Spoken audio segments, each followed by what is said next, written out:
Change is hard, not because you're doing it wrong, but because it asks something of you. Welcome to Change is Hard, a podcast from the Leadership Lab.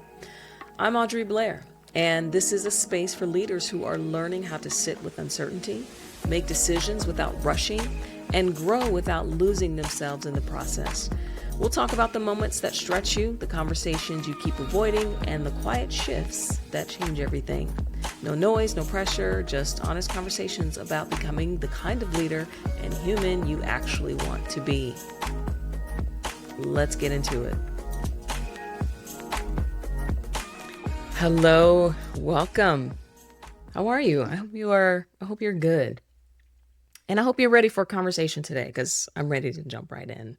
Because today I want to talk to you about something that we do as leaders, just as people, and if you're a parent, we do it a lot. But I want to talk about how we help, the tendency to help. Leaders often believe they're helping when they step in, when they fix, do a little bit of rescuing, reminding, smoothing things over, taking something back. And I don't want to say don't help, because obviously we need help and people do actually need help. But what I do want to do is maybe refine your definition of helping. And I also maybe want you to think about and distinguishing between when am I helping and when am I hurting, and when is the helping about me versus when is it really about the other person? Because what I find, particularly in the workplace, is that often the action of helping isn't necessarily always driven by generosity. A lot of times it's driven by discomfort.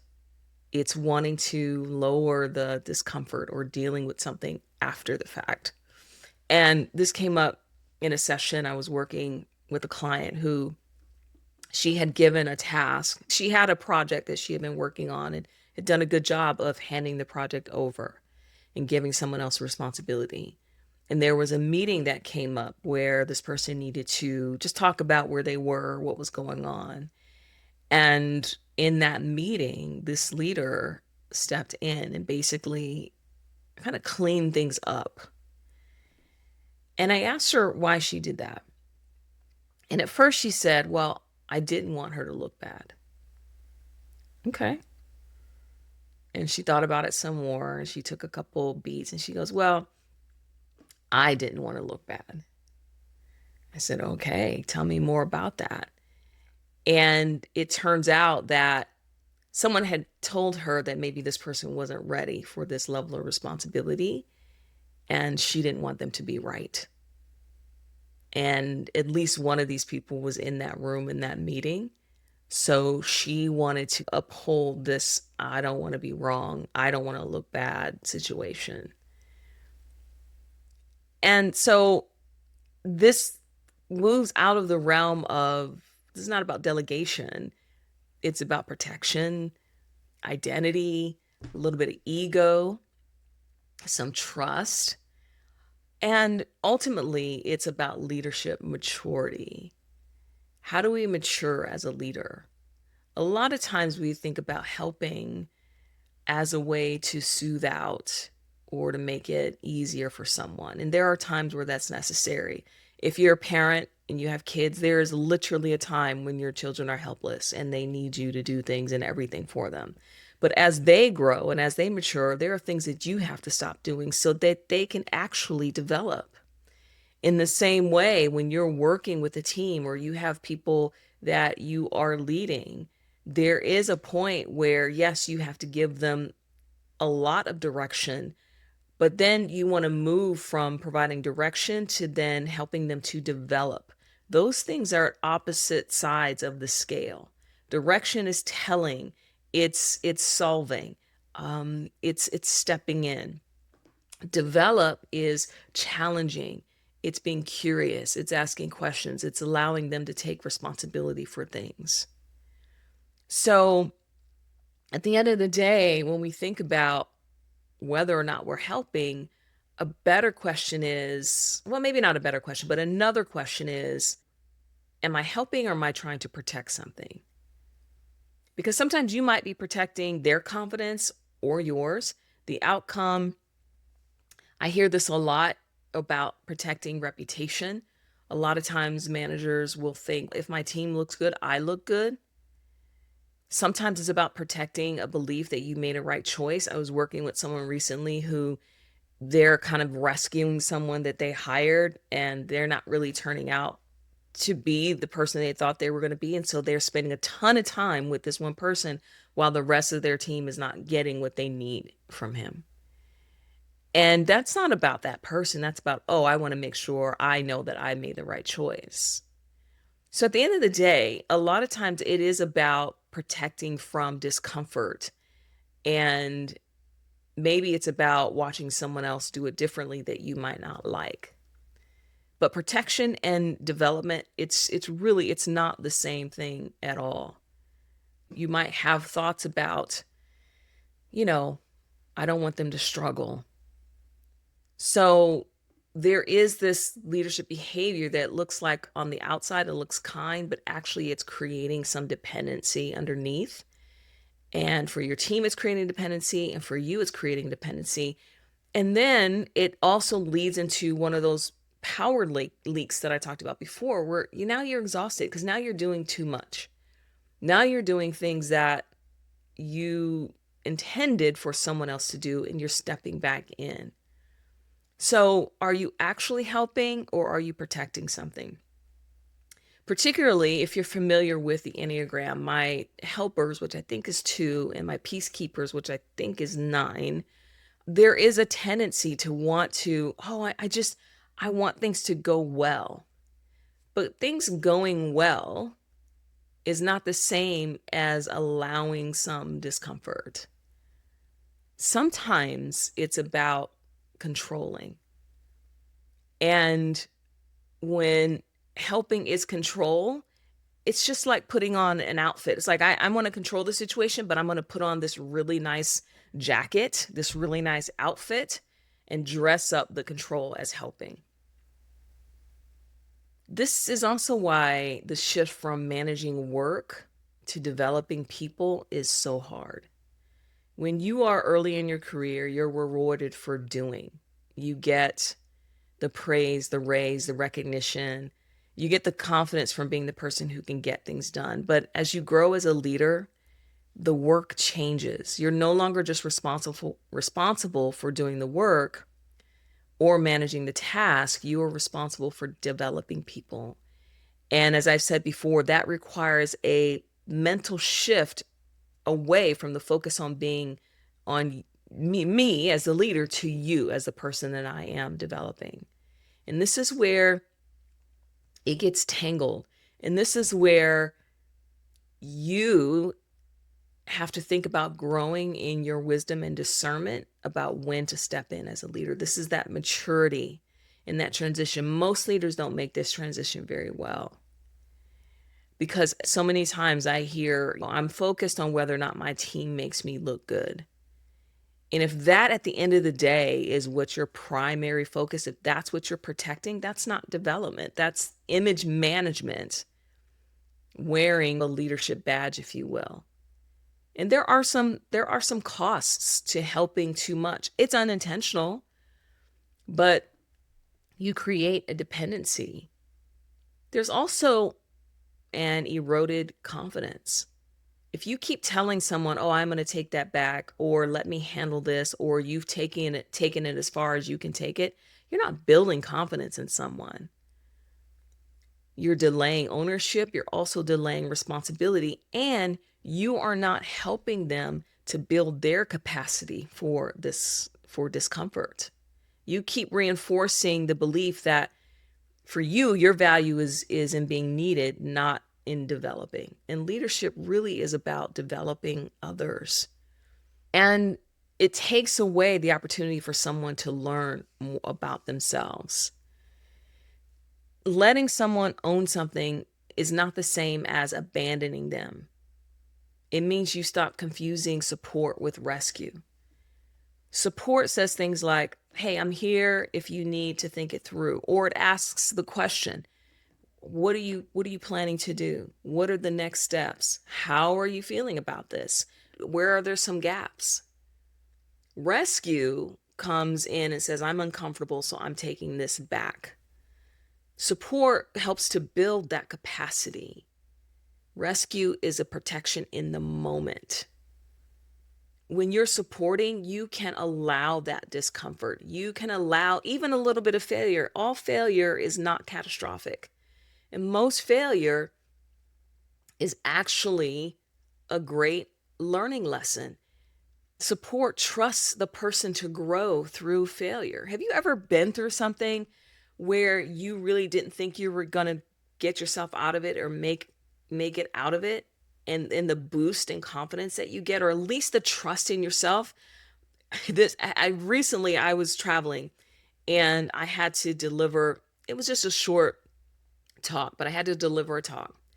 And at the last minute, I decided to change what I was going to say. So when I do that, I do like to practice. I at least want to know and have an outline of what I'm going to be talking about. And because I changed it at the last minute, the day before I was going to do it, I was up really late working on it. So I was stuck at this polarity. I know I needed to get some sleep because I needed to be somewhere early the next morning. So I took a shower. It was getting late. I took a shower and I was like, well, let me stay up. Let me rehearse. Let me go through this again. So I leaned into staying up versus going to sleep. Well, after a few hours of sleep, the alarm goes off. I wake up and I say, okay, let me go through this one more time in my brain while I'm laying here. Next thing I know, it's an hour later. And I tell you, I have minutes to get out the door because I have to take an Uber to the ferry and then the ferry to this other place. And I have to walk a couple blocks to get to where I need to go. And the whole time I'm like, don't overstress because if you do that, you're going to be flummoxed. You're going to mess up anyway. Boy, oh boy, when I tell you, and then at some point I had to go, okay, just some of this is out of your control. Do what you need to do. So of course I couldn't get my hair exactly the way I wanted it to get. There's just certain things you when you got to get out the door, you got to get out the door. And when I tell you, I walked into that room with like seconds, 2 minutes or less to spare.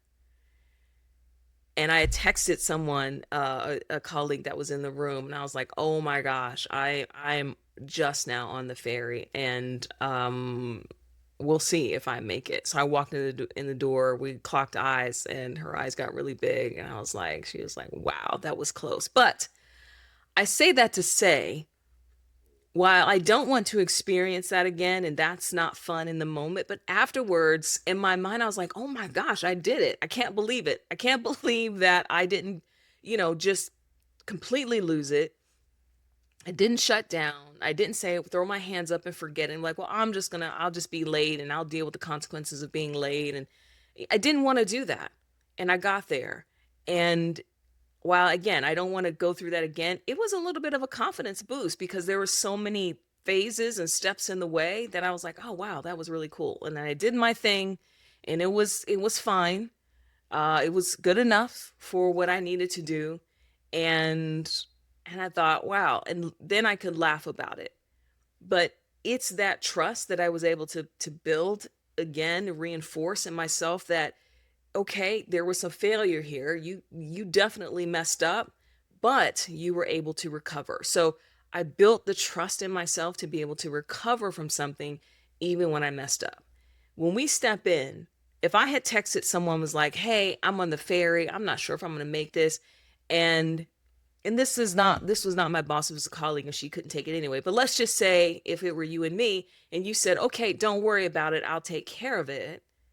It just lets me off the hook. I don't get to then fully show up. I don't get to then do the thing that I was coming there to do to begin with. And I know the idea would be to protect me from something, but at the same time, I would lose out on building that little bit of confidence and being able to go, oh, I did that.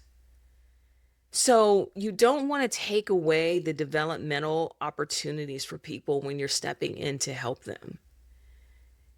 What you want to do instead is when you have the urgency to jump in, to fix, to remind, to polish, maybe to take over, don't shame it. It's a natural thing. I deal with this all the time. I have a 17-year-old son, and every day, most days, I don't want to call him out every day, but most days, I'm like, his alarm's going off, and I'm thinking, do I need to go up there and get him and wake him up? Do I let him be late? Or do I trust that he's going to get up? I mean, it's just one of those things. There is a little bit of this, when do I step in? When do I don't step in? I'm not saying don't ever step in, but ask the question. Don't shame it, but you don't always have to immediately jump in. And then ask, what am I protecting here? Their image, my image, the outcome, maybe it has something to do with my identity. Is there just a discomfort? Would this be detrimental? If I let this go, would this be detrimental? And if it's detrimental, probably, yeah, you need to step in. And how and when do I do that? So just take a moment and figure out, what are you protecting? And then ask, what does support look like? Sometimes support looks like, hey, knocking on the door and going, hey, are you up? But support does not look like control. It does not look like taking things back. It's not a secret cleanup job in the middle of the night. Oh, let me fix these slides for you. Oh, let me fix these numbers for you. It's actual support. What's your plan? What do you need from me? What's the next step? What happened if this doesn't go the way you want it to go? What do you want to try? What decisions are you making? These are ways that you can support. I have resources if you need them. Not, here's what you should do, this is who you should call. Wait for them to let you know when they need you and when they actually need your help. If the consequence is not catastrophic, let the person experience it. That is not you being cold. Often failures, consequences are better teachers than your intervention. It simply is. Then you can have a debrief. After something has happened, you can debrief. What worked? Always start with what worked. Even if there's one single thing that worked. Well, I got into the room. I showed up. Let's say I got into the room, I showed up, but then I bungled my talk. But I got there. I showed up. You can ask them, what did you notice? What might you do differently next time? What support, now that you've been through this, what support would have helped you? This is development. This is the development side of leadership. This is how you help people to grow.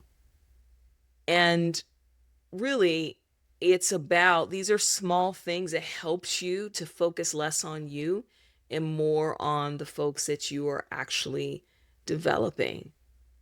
And I don't want you to stop helping. I want you to ask, am I helping or am I protecting something? Because there is a difference. And when you think about the people who have helped you to grow the most, it wasn't the ones who did everything for you. It wasn't the leader who said, let me tell you what to do. It wasn't the leader that bashed every decision that you made and told you that it was wrong and they know how to do better. It was the leader that let you experience something and allowed you to take your ideas and run with them. And if you made a mistake, they were there to help you, to support you, to ask you some questions so that you can grow from it. In one of the workshops that we do, we talk about, think about a leader who has helped you to grow the most and think about someone that really didn't help you at all. And most of the time, when people are asked that question and when people are choosing the leader that stifled their growth, it was the one that was more directional, the one that told them what to do, that thought that they were right. It wasn't the one that was really helping them to develop. It was the ones that took everything away. So while it can feel like protection, you got to ask, what am I protecting myself from? All right. I hope that this was helpful for you. if you have someone who might be getting in the way, send it to them for a listen as well. But have a great one, and I will see you the next time. Hey, if something in this episode resonated, I want you to know you don't have to navigate it alone. This is the work we do inside the Leadership Lab, building capacity, strengthening decision-making, and learning how to lead with intention through change. If you're curious about working together, you'll find more information in the show notes. I'll see you next time.